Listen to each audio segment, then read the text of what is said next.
I stood frozen in the dim hallway of the Riverside Grand Hotel, my hand covering my mouth to keep from screaming. Through the half-open door of the coat check room, I could see them clearly. My husband Marcus had his hands on her waist. My sister-in-law Jasmine, wearing her lavender bridesmaid dress, had her arms wrapped around his neck. They were kissing. At my brother's wedding. On his wedding day. The champagne glass in my other hand slipped. It hit the carpet with a soft thud, but they didn't hear it. The music from the reception was too loud. I couldn't move. I couldn't breathe. This wasn't happening. This couldn't be real. But it was real. I had seen it with my own eyes. My husband of 6 years was kissing my brother's new wife. The woman my brother had just married 2 hours ago. The woman who was supposed to be family now. Let me back up and explain how I ended up in that hallway. How my perfect life fell apart in a single moment, and how my brother and I ended up taking the most satisfying revenge you could imagine. My name is Keisha Williams, and 6 months ago, my life looked perfect from the outside. I was 32 years old, working as a marketing manager for a tech company in Atlanta. My husband Marcus worked in sales at a car dealership. We lived in a nice townhouse in Buckhead. We had been married for 6 years, together for 8. No kids yet, but we talked about starting a family soon. My younger brother Darius was my best friend. We grew up close, just 2 years apart. After our parents died in a car accident when I was 25, we became even closer. We were all each other had. Family meant everything to us. Darius worked as an architect. He was successful, handsome, and had always been popular with women. But he never settled down until he met Jasmine 2 years ago. She was a dental hygienist, beautiful, charming, and seemed perfect for him. She loved to host dinners, always remembered birthdays, and acted like the sweetest person you'd ever meet. I was thrilled when Darius proposed. I helped Jasmine plan the wedding. We spent months picking out flowers, tasting cakes, choosing bridesmaid dresses. I thought we were becoming real sisters. I trusted her completely. Marcus seemed happy about the wedding too. He and Darius got along well enough. They watched football together, went to the gym sometimes. Nothing seemed wrong. Nothing at all. The wedding day started perfectly. It was a beautiful Saturday in May. The ceremony was at 4 in the afternoon at a gorgeous outdoor venue. Jasmine looked stunning in her white lace gown. Darius couldn't stop smiling. I cried during the vows because I was so happy for them. Marcus stood next to me during the ceremony, holding my hand. He leaned over and whispered, "Maybe we should renew our vows soon." I squeezed his hand and smiled. I thought we were solid. I thought our marriage was strong. The reception started at 6. The Riverside Grand Hotel ballroom was decorated beautifully with white roses and twinkling lights. There were 200 guests, mostly family and close friends. The food was amazing. The band was great. Everyone was having fun. I danced with Darius during the brother-sister dance. He spun me around and laughed. "Thank you for everything, sis. I couldn't have done this without you." "I'm so happy for you," I told him. "Jasmine is perfect for you." "She really is," he said. His eyes were shining. He loved her so much. About an hour into the reception, I went to use the restroom. On my way back, I stopped by the coat check area. I wanted to grab my phone from my purse. I had left it there earlier. The coat check room door was slightly open. That's when I heard Jasmine's laugh. It was a low, flirty laugh. Not the kind of laugh you make with your husband's sister's husband at your own wedding reception. I pushed the door open a bit more. That's when I saw them, Marcus and Jasmine, kissing like they had done it 1,000 times before. Like this wasn't their first time. Like this was normal for them. I watched for maybe 10 seconds. It felt like 10 hours. Then I dropped my champagne glass. They didn't notice. I turned and walked away quickly, my heels clicking on the marble floor. I went into the ladies' room and locked myself in a stall. My whole body was shaking. I felt sick to my stomach. How long had this been going on? How could they do this? How could Marcus betray me like this? How could Jasmine betray Darius on their wedding day? I splashed cold water on my face and looked in the mirror. My makeup was starting to run. I took some deep breaths. I needed to think clearly. I needed to figure out what to do. Should I confront them right now? Should I tell Darius? Should I make a scene at the reception? No. That would ruin his wedding day. But wasn't his wedding day already ruined? He just didn't know it yet. I wiped my eyes and fixed my makeup as best I could. I went back to the reception and sat at my table. Marcus was already there, sipping his drink and chatting with a cousin. He smiled at me when I sat down. "Where'd you disappear to?" he asked casually. "Bathroom," I said. My voice sounded strange to my own ears. "You okay? You look a little pale." "I'm fine. Just tired." He put his arm around me. "Want to dance?" I looked at him. This man I had loved for 8 years. This man I had built a life with. This man who had just been kissing my brother's wife in a coat check room. "No," I said. "I don't want to dance." He shrugged and went back to his drink. I watched Jasmine across the room. She was laughing with some bridesmaids, her hand resting on Darius's arm. She looked so innocent, so sweet. But I knew the truth now. I spent the rest of the reception in a fog. I smiled when people talked to me. I made small talk. I danced with my uncle. I cut the cake with everyone else. But inside, I was screaming. Marcus and I drove home around midnight. He was tipsy and happy, talking about how nice the wedding was. I didn't say much. He didn't notice. When we got home, I told him I had a headache and went straight to bed. He stayed up watching TV. I lay in the dark, staring at the ceiling, my mind racing. How long had this been going on? Weeks? Months? Years? Did they plan to keep seeing each other after the wedding? Were they in love? Did Marcus want to leave me for her? I felt like such a fool. All those times Jasmine came over for dinner. All those wedding planning sessions. All those times Marcus said he was going to the gym or working late. Had they been together? I couldn't sleep. Around 3 in the morning, I got up and went to Marcus's home office. He kept his laptop on his desk. I knew his password. We had never kept secrets from each other. Or so I thought. I opened his laptop and went through his email. Nothing suspicious. Then I checked his messages. Still nothing. He must have been deleting them. But then I remembered he had an old phone he used for work sometimes. He kept it in his desk drawer. I found it and turned it on. It was almost out of battery, but I had enough time to see what I needed. There were text messages between Marcus and Jasmine going back 8 months. 8 months. Almost the entire time they had known each other. The messages made me feel sick. They talked about meeting up when Darius and I were at work. They talked about hotels. They talked about us. About how I was so trusting. About how Darius was so clueless. They laughed about us. One message from Jasmine said, "I can't wait until we can be together for real. After the wedding, we can figure something out." Marcus replied, "I know, baby. Soon. We just have to be patient." I took photos of everything with my own phone. Screenshots of the messages. I had to document all of this. I needed proof. As I was going through the phone, I found something else. Videos. They had recorded themselves together. I couldn't bring myself to watch them, but I saved the files. I might need them later. I put the phone back exactly where I found it and went back to bed. Marcus was snoring. I lay next to him, feeling nothing but disgust. In the morning, I got up early and made breakfast like normal. Marcus came down around 9, yawning. "Morning, babe," he said, kissing my cheek. It took everything in me not to pull away. "Morning. Want some eggs?" "Sure, thanks." We ate breakfast together. He told me about a sale he was working on at the dealership. I pretended to listen. I was already planning my next move.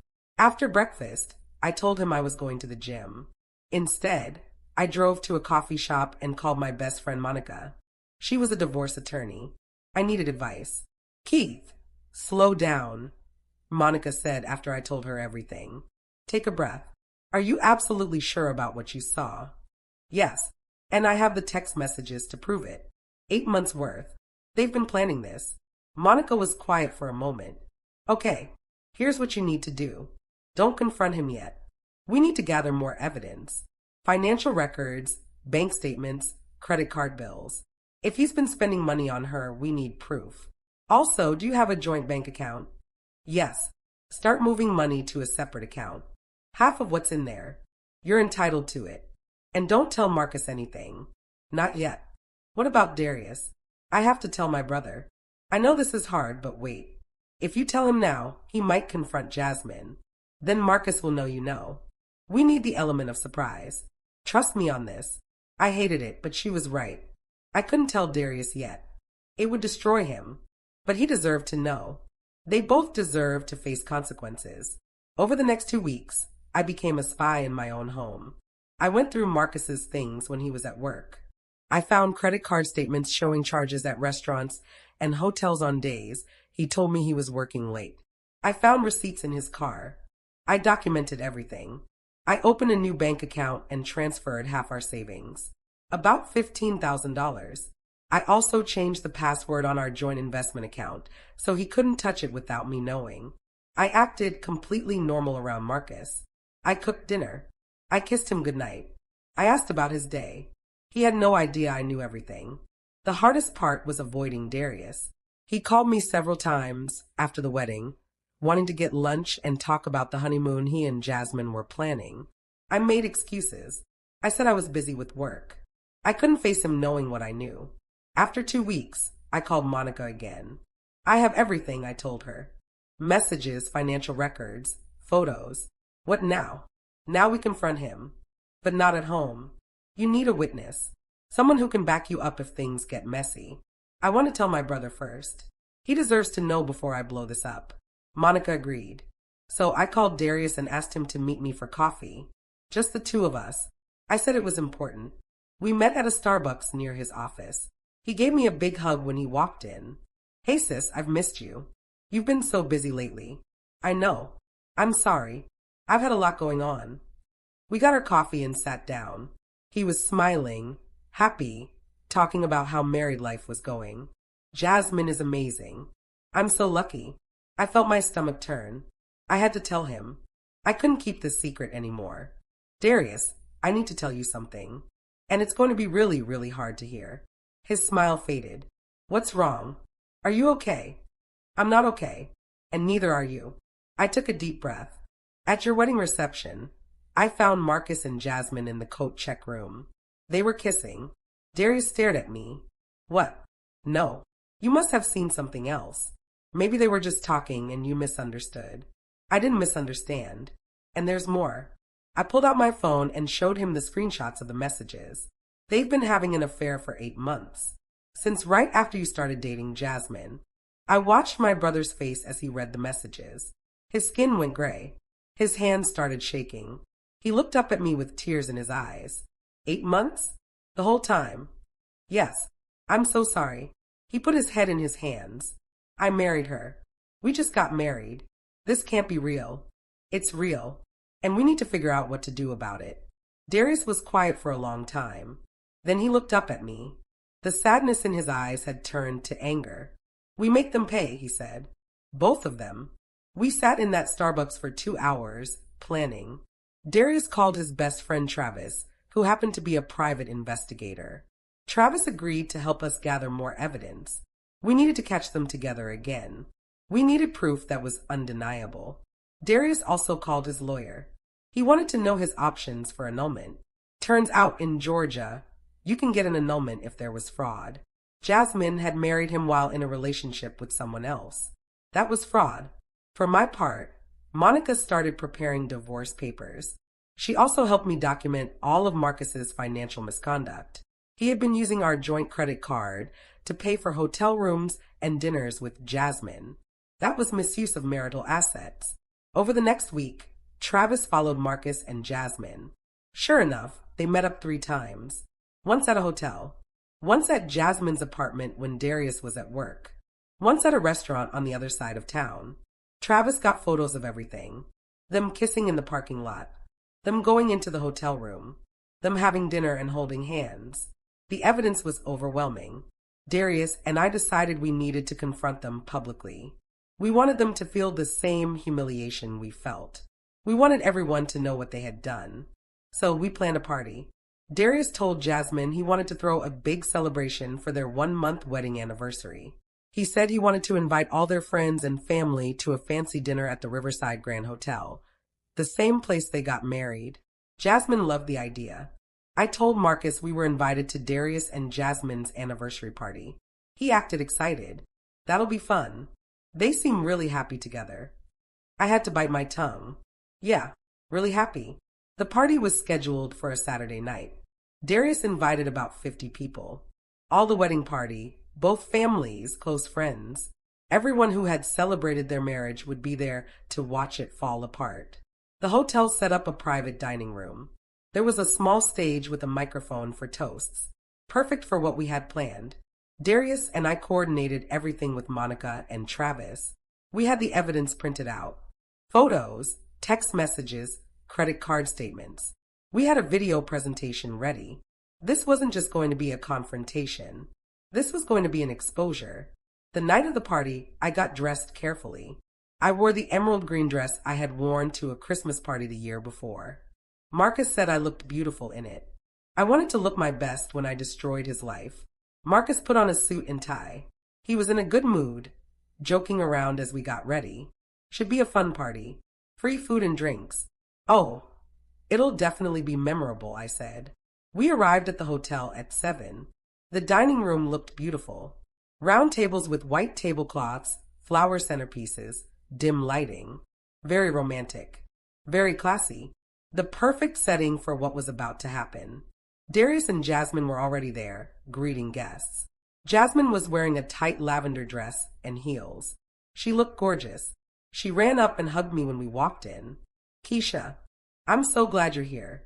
Isn't this amazing? Darius is so sweet for planning this. I hugged her back, fighting the urge to shove her away. Yeah, he's great. Marcus shook Darius's hand. Congrats again, man. 1 month down, a lifetime to go. Darius smiled tightly. We'll see about that. Marcus didn't catch the meaning, but I did. Everyone arrived and took their seats. Darius and Jasmine sat at the head table. Marcus and I sat with some other family members at a table nearby. Dinner was served. People ate and drank and laughed. Jasmine kept touching Darius's arm and smiling at him. She had no idea what was coming. After dessert, Darius stood up and took the microphone. Everyone, can I have your attention, please? The room quieted down. People put down their forks and turned to face the head table. Thank you all so much for coming tonight, Darius said. His voice was calm and steady. Jasmine and I wanted to celebrate 1 month of marriage with the people we love most. Family and friends who supported us on our wedding day. People clapped. Jasmine smiled and waved. Marriage is built on trust, Darius continued. On honesty. On loyalty. At least that's what I thought. The room got quieter. People sensed something was off. Unfortunately, I recently learned that my wife doesn't share those same values. Jasmine's smile faltered. Babe, what are you doing? Darius ignored her. I learned that Jasmine has been having an affair. For 8 months. Since right after we started dating. Gasps filled the room. People started whispering. Jasmine stood up, her face bright red. Darius, stop this right now. You're embarrassing me. I'm embarrassing you. Darius laughed bitterly. You cheated on me at our own wedding. But I'm embarrassing you. More gasps. Marcus had gone pale. He wasn't looking at anyone. And you want to know who she's been cheating with? Darius pointed across the room. My brother-in-law, Marcus Williams, Keisha's husband. All eyes turned to Marcus. He looked like he wanted to disappear into the floor. I stood up slowly, my heart pounding. It's true, I said. My voice came out stronger than I expected. I found them together at the wedding reception. In the coat check room. Kissing. The room exploded. People started talking all at once. Jasmine's mother stood up, looking horrified. Marcus's parents looked shocked. Friends and cousins were whispering and pointing. Jasmine tried to save herself. That's not true. Keisha is lying. She's always been jealous of me. She's making this up. Really? I pulled out my phone. Because I have text messages. 8 months worth. Want me to read them out loud? Jasmine's face went white. Marcus finally stood up. Keisha, please. Let's talk about this privately. Privately? I laughed. Like how you and Jasmine talk privately for 8 months behind our backs? Darius pressed a button on his laptop. The large screen behind the head table lit up. Photos appeared. Marcus and Jasmine kissing in a parking lot. Marcus and Jasmine going into a hotel. Marcus and Jasmine at dinner, holding hands across the table. The room went silent. Everyone stared at the screen. The evidence was undeniable. Jasmine started crying. It's not what it looks like. We were just friends. Those photos are taken out of context. Friends.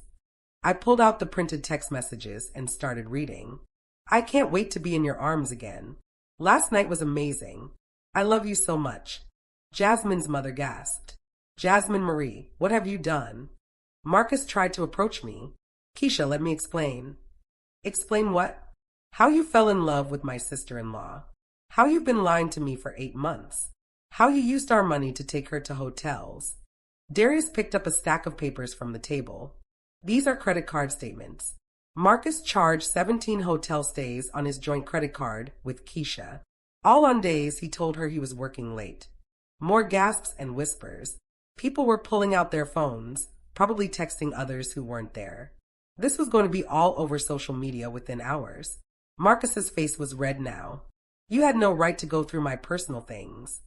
Personal things? I stepped closer to him. It's a joint account. My name is on it too. You used my money to cheat on me. Jasmine's father stood up, his face purple with rage. He pointed at Jasmine. Get your things. You're not welcome in my house anymore. Daddy, please, Jasmine begged. I didn't raise a cheater. I didn't raise a liar. You shamed this family. Darius handed Jasmine an envelope. These are annulment papers. I'm having our marriage dissolved on grounds of fraud. You married me while in a relationship with someone else. That makes our marriage legally invalid. Jasmine took the envelope with shaking hands. Darius, please. We can work through this. I made a mistake. 8 months isn't a mistake. It's a choice. You chose to betray me. Now I'm choosing to leave. I handed Marcus a similar envelope. These are divorce papers. I'm taking half of everything. The house, the savings, the investments, everything. And I'm suing you for damages. You misused marital assets. My lawyer says I have a strong case. Marcus opened his mouth to argue, but nothing came out. He looked around the room at all the faces staring at him with disgust and judgment. His own mother was crying, covering her face with her hands. Darius put his arm around my shoulders. Keisha and I are the only family we have left. Our parents are gone. We only had each other. And you two tried to destroy that. You tried to make fools of us, I added. You laughed at us behind our backs. You thought you were so smart. But you got caught. And now everyone knows the truth. Jasmine was sobbing now. Marcus looked like he might be sick. People were gathering their things and leaving. The party was over. As guests filed out, many of them stopped to hug Darius and me. They offered words of support and encouragement. Several people told us they had suspected something was off, but didn't want to say anything without proof. Marcus's best friend stopped in front of Marcus and shook his head. Man, I thought you were better than this. Jasmine's bridesmaids walked past her without a word. The message was clear. She had lost their friendship and respect. Within 20 minutes, the dining room was nearly empty. Just Darius, me, Marcus, and Jasmine remained. The 4 of us stood there, facing each other across the room. I hope it was worth it, I said to Marcus. I hope she was worth losing everything. Keisha, I never meant to hurt you, he started. Don't. Just don't. You meant every bit of it. You chose this. Now live with the consequences. I turned to Jasmine. And you. You played the sweet sister-in-law role so well. All those dinners. All those wedding planning sessions. You looked me in the eye and lied every single day. Jasmine wiped her tears. I'm sorry. I really am. No, you're not. You're sorry you got caught. That's different. Darius took my hand. Come on, sis. Let's get out of here. We walked out of the dining room together, leaving Marcus and Jasmine standing alone in the wreckage of their betrayal. Behind us, we could hear Jasmine starting to cry again and Marcus trying to calm her down. Outside the hotel, Darius and I stood under the night sky. He pulled me into a hug. We did it, he said. Yeah, we did. I'm sorry you had to go through this. I'm sorry you did too. We stood there for a moment, 2 people who had been betrayed by the people they trusted most. But we had each other. We had always had each other. Over the next few weeks, things moved quickly. Darius's annulment was processed within 30 days. Since the marriage lasted less than 6 weeks and was based on fraud, the court moved fast. Jasmine tried to fight it at first, but with all the evidence, she didn't have a case. Her lawyer advised her to accept the annulment and move on. My divorce took a bit longer, but Monica was excellent. She presented all the evidence of Marcus's affair and his misuse of marital funds. The judge was not sympathetic to Marcus at all. In the end, I got 60% of our assets instead of 50 because Marcus had used joint funds for his affair. I got the house. Marcus had to buy me out of his half or sell it. He chose to let me keep it. He didn't want to deal with it anymore. I also got to keep the new car we had bought just 6 months before the affair was discovered. Marcus had to take his old car and start over. The divorce was final 4 months after the anniversary party. I kept my maiden name that I had never changed anyway. I was Keisha Williams again, but I was also free. Jasmine moved back in with her parents for a few weeks, but that didn't last long. Her father couldn't look at her. Eventually, she got her own apartment across town. She quit her job as a dental hygienist because too many people knew what she had done. The gossip followed her everywhere. I heard through mutual friends that she and Marcus tried to make a relationship work after everything fell apart. They had destroyed 2 marriages to be together, so they figured they might as well try. But it only lasted about 2 months. Turns out, a relationship built on lies and betrayal doesn't have a strong foundation. Who would have thought? They fought constantly. Marcus blamed Jasmine for everything falling apart. Jasmine blamed Marcus. Neither of them wanted to take responsibility for their own actions. They broke up bitterly. Last I heard, Jasmine had moved to Florida to stay with an aunt and start fresh where no one knew her story. Marcus still lives in Atlanta, but he's struggled. His reputation at the dealership was destroyed after the story got around. He ended up quitting and taking a job at a smaller dealership on the other side of town. As for Darius and me, we both focused on healing and moving forward. Darius threw himself into his work. He got a promotion at his architecture firm about 6 months after the annulment. He started dating again slowly, being much more careful about trusting people. I did the same. I focused on my career and got promoted to senior marketing manager. I started going to therapy to work through the betrayal and trust issues. It helped a lot. About a year after everything happened, Darius and I took a trip together to Hawaii. We had never been, and we both needed a real vacation. We spent a week on the beach, relaxing, talking, and laughing together. One evening, we were sitting on the beach watching the sunset. Darius turned to me and said, "You know what? I think we're going to be okay."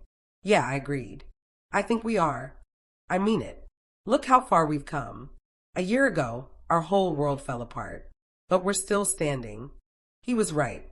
We had survived one of the worst betrayals imaginable. We had confronted our demons. We had stood up for ourselves. We had demanded justice and gotten it. I'm proud of us, I said. We didn't let them destroy us. No, we didn't. We're stronger than that. We clinked our drinks together and watched the sun sink below the horizon. The sky turned orange and pink and purple. It was beautiful. That trip marked a turning point for both of us. We came back from Hawaii feeling renewed and ready to really move forward. Darius started dating a woman named Sierra, who worked as a teacher. She was kind, genuine, and nothing like Jasmine. They took things slow, but I could see they made each other happy. I started dating too. I met a guy named Jordan at a work conference. He was an accountant, stable, honest, and had never been married. We had a lot in common. He made me laugh. He was patient with my trust issues. He understood that I needed time. About 2 years after the anniversary party disaster, Darius and Sierra got engaged. I was so happy for him. He had found someone who truly loved him and would never betray him. At their engagement party, which was a much smaller, more intimate gathering than his first wedding, Darius gave a toast. "I want to thank everyone for being here tonight," he said, holding Sierra's hand.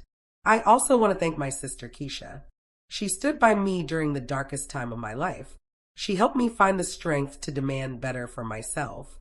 I wouldn't be here today without her." Everyone clapped. I wiped tears from my eyes. Sierra hugged me and thanked me for being such a good sister to Darius. "He deserves happiness," I told her. "Take care of him." "I will," she promised. And I believed her. Darius and Sierra got married a year later. It was a beautiful ceremony, small and private with just close friends and family. About 40 people total. No drama, no betrayal, just love and genuine happiness. I stood next to Darius as his best woman during the ceremony. When the minister asked if anyone objected, we both held our breath for a second and then laughed. There would be no objections today. No surprises.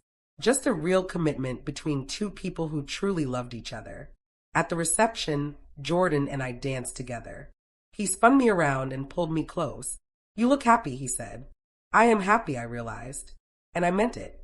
I had thought my life was over when I discovered Marcus's betrayal. I had thought I would never trust anyone again. I had thought I was broken beyond repair. But I was wrong. I wasn't broken. I was bent, maybe. Bruised, but not broken. And with time and support and therapy and love, I had healed.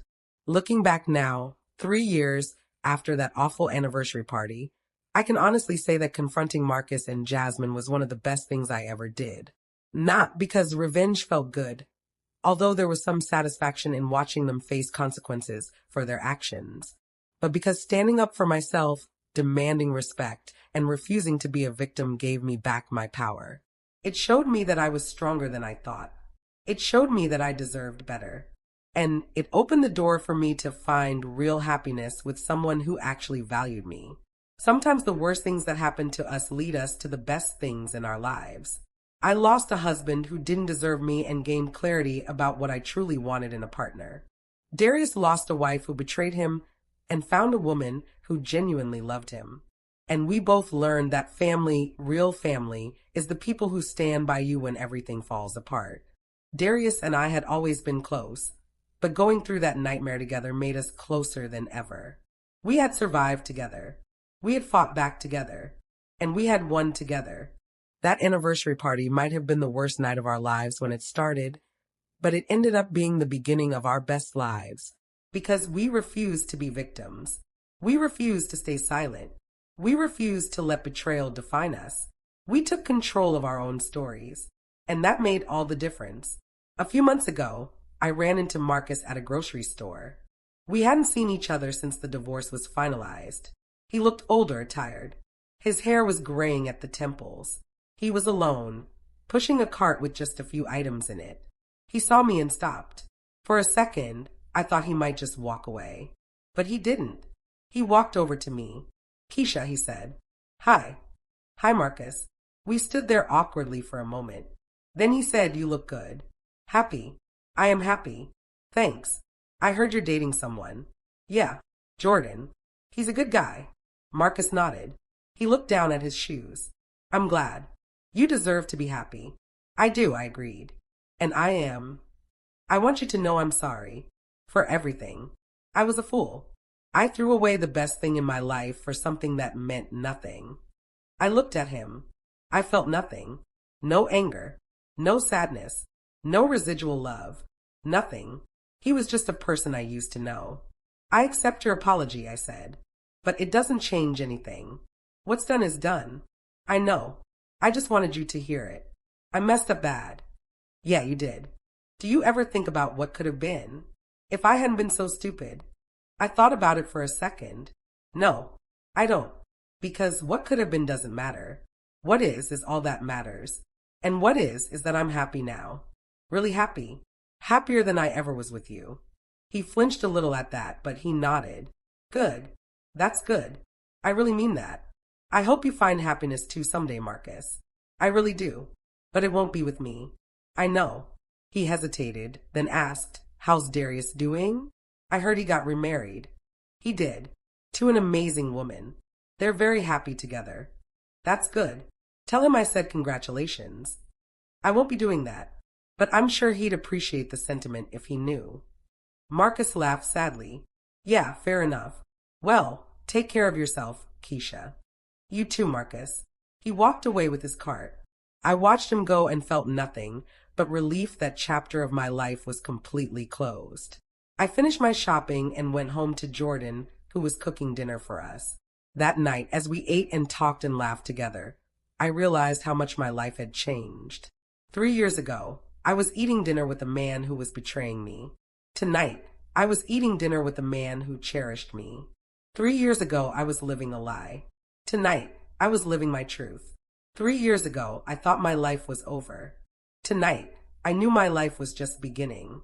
And it all started with that awful moment at my brother's wedding, finding my husband cheating with my sister-in-law. That moment destroyed my old life, but it also gave me the opportunity to build a new life, a better life, a real life. So if I could go back and change what happened, would I? Absolutely not. Because that betrayal led me here, to this moment, to this life, to this happiness. And I wouldn't trade that for anything.